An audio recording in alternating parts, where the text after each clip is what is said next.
and I had speaking notes to address a lot of the issues that are already covered and that I subscribe to. So I will not be speaking from my notes.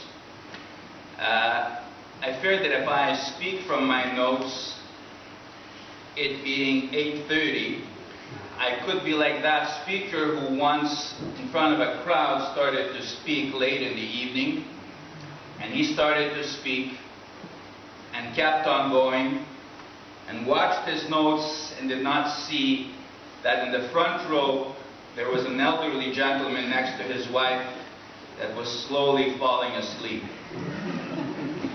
And as people do when they're tired, he was slowly blinking his eyes first, then his head started to wave backward and forward, and eventually fell asleep. He then did what a lot of men do, started to snore. He snored, and the speaker spoke louder and louder, and eventually he looked at the couple and said, "Madam, would you be kind enough to wake up your husband because I cannot speak any louder?" And she said, "Sir, you put him to sleep, now you wake him up." So the second reason why I want to stand up is that I want to make sure that if anybody starts waving his head forward and backward, that's time for me to stop. I want to tell you that I am Canadian. I was born in Montreal, Canada, and lived there all my life. I'm a father of 3 and a grandfather with a second grandchild in the coming. I'm the president of the Ukrainian World Congress. The Ukrainian World Congress is the highest coordinating body of Ukrainians living outside of Ukraine. There are, according to our calculations, about 20 million Ukrainians living outside of Ukraine, including about 7,000 in the Netherlands. The Ukrainian World Congress was recognized by the United Nations as an NGO. We are a totally independent body in that we do not get any funding from Ukraine's governing authorities, and we do not get any funding from any government in the world. Our network is composed of organizations, either member organizations or community organizations that work with us in 49 countries in the world, including in the Netherlands. And we will be commemorating next year our 50th anniversary. As president, a president can serve a 5-year term twice. I have been president now for 8 years. And my wife is counting the days until we get to 2018. The role of the president is a totally voluntary position. I do not get any remuneration for my work. I do this out of commitment, and I do this as a volunteer. That being said, I want to tell you the context that we looked at 5 years ago from the perspective of the Ukrainian community living outside of Ukraine in our discussions with Ukrainians in Ukraine, that although President Putin had declared to President Bush during the Bucharest NATO summit that he said, he turned to George Bush and said, "You know, George, Ukraine is not even a country."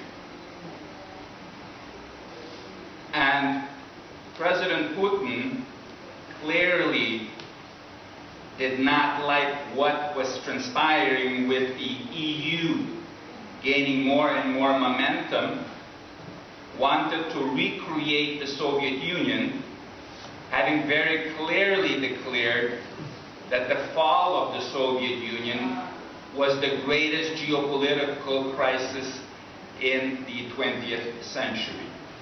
And he went out to recreate wanted to recreate the Soviet Union that he called the Customs Union or the Eurasian Union. And obviously, in order for President Putin to recreate the Soviet Union, he needed one country above all. He needed Ukraine.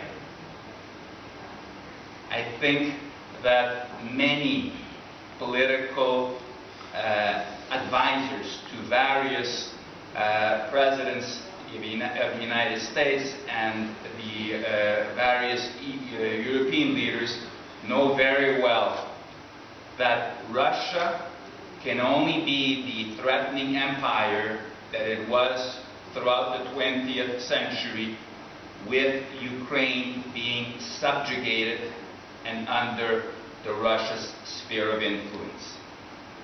Ukraine integrated into Europe is the best guarantee that we will not be spending the kind of money that we had to spend during the Cold War, and that eventually even Russia will get it right and become a more democratic state.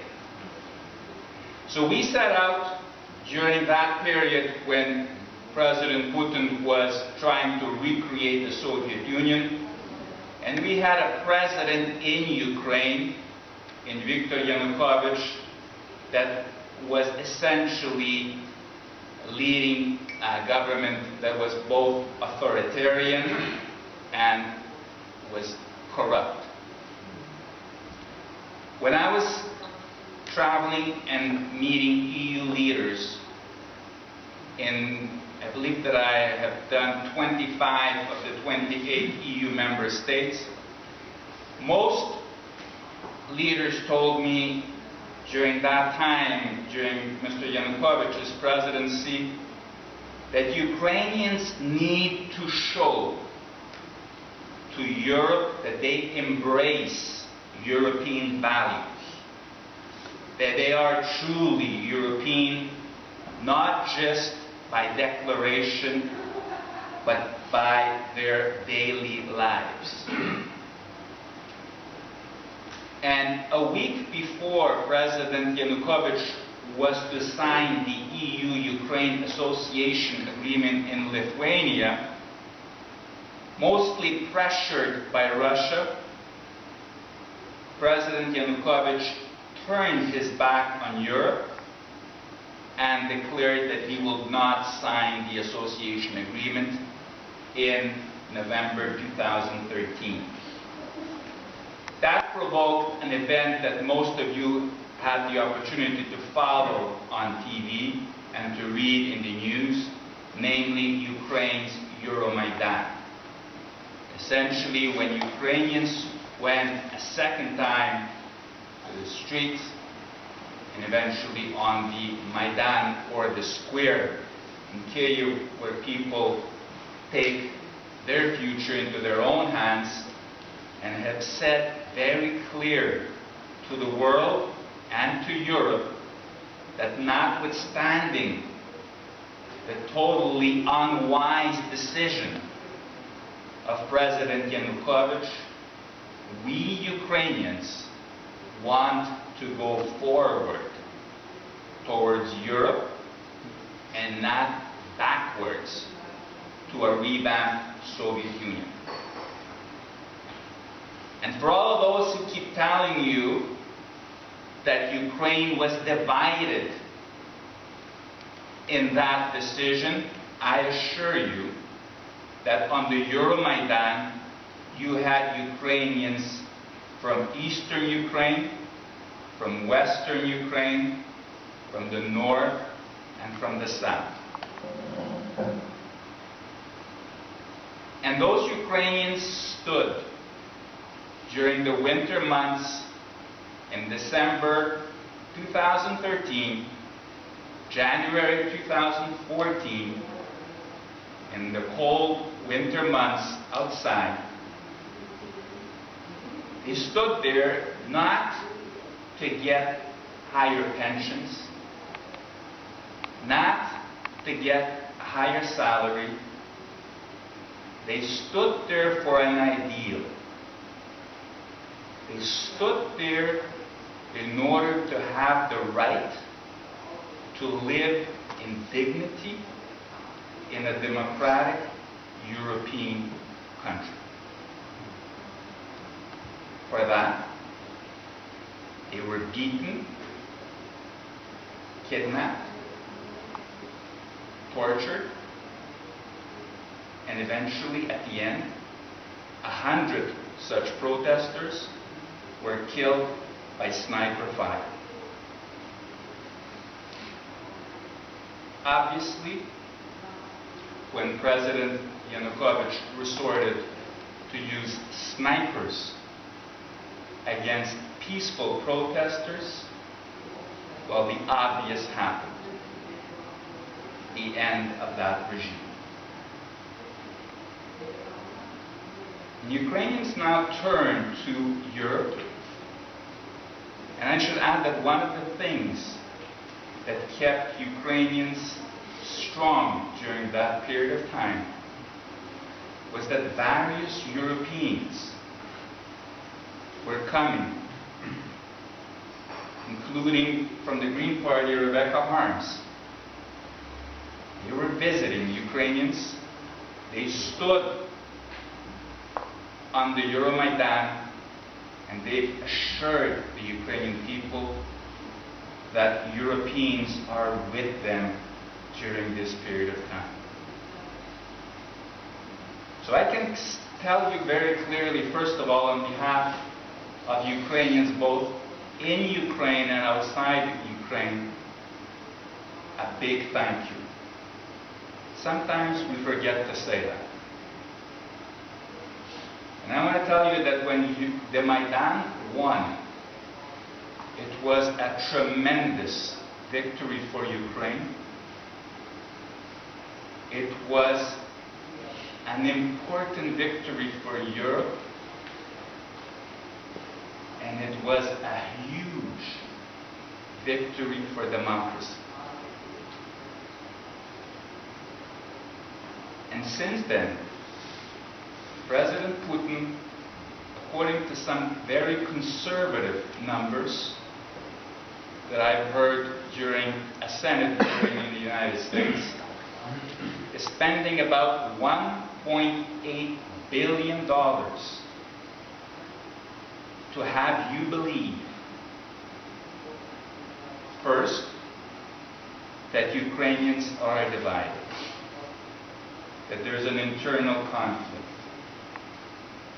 that the new governing authorities are fascists,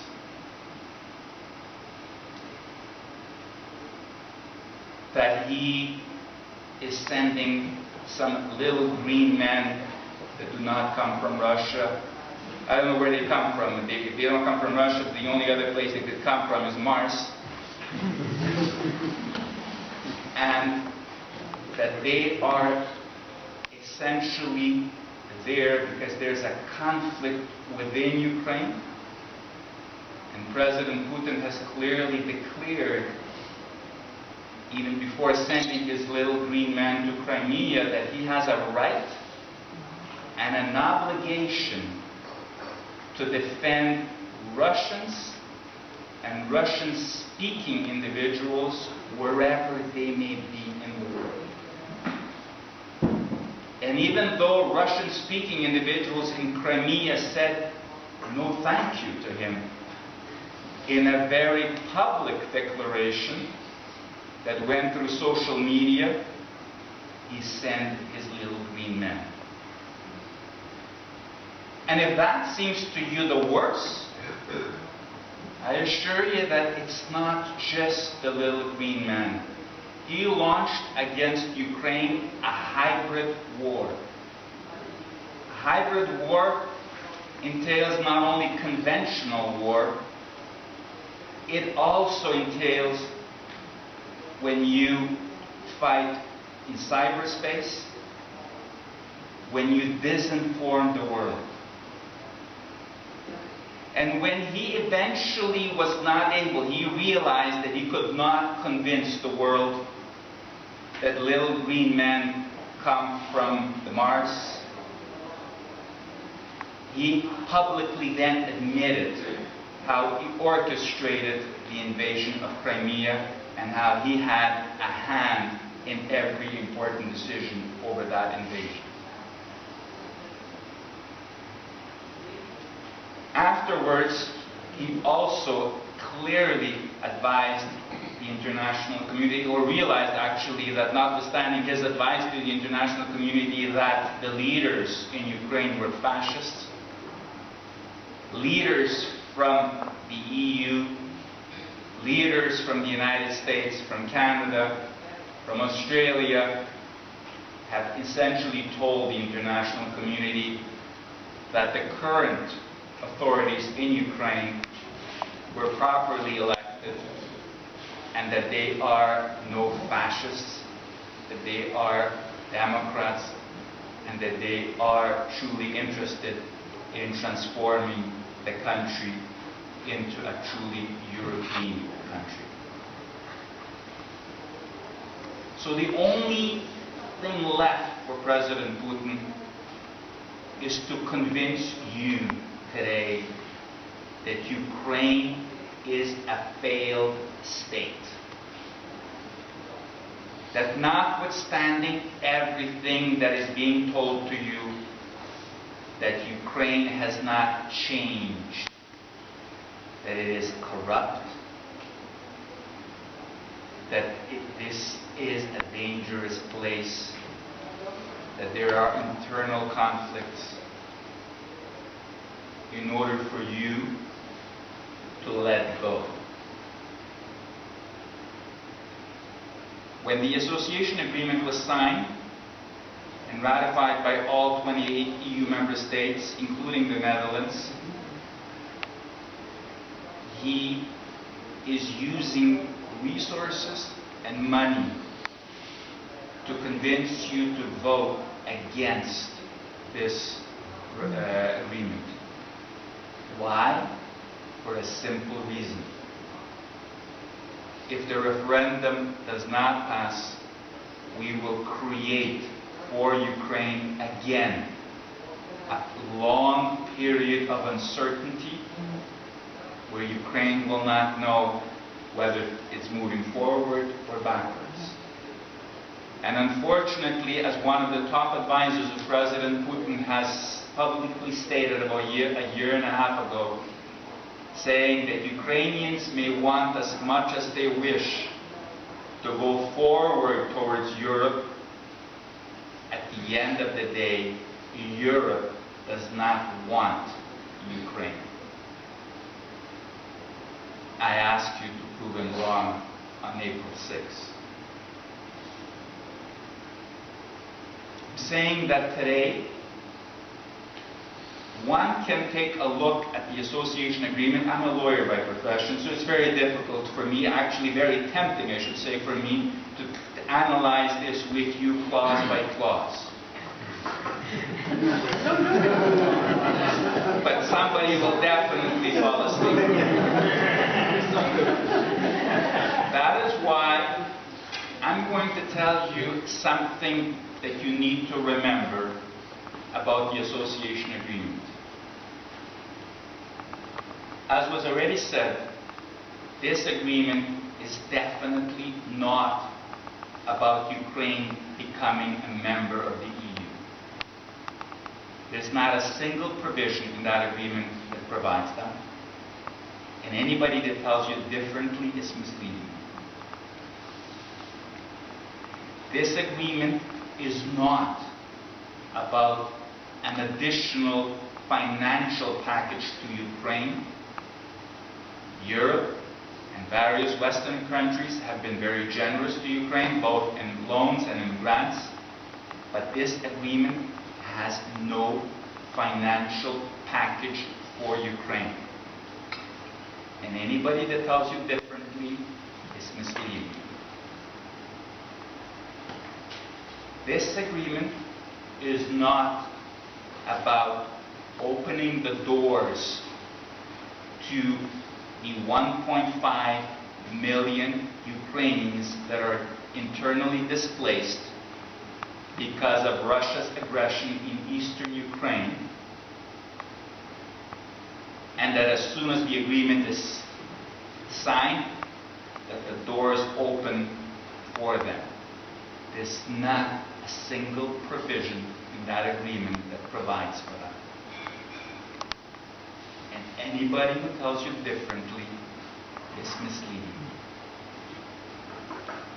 And as a matter of fact, you will note that although Ukraine was the object of, and is the object of Russian aggression in eastern Ukraine and in Crimea, the 1.5 million internally displaced individuals, the highest number since the Second World War anywhere, have not been knocking on any European doors. They have been internally displaced within Ukraine.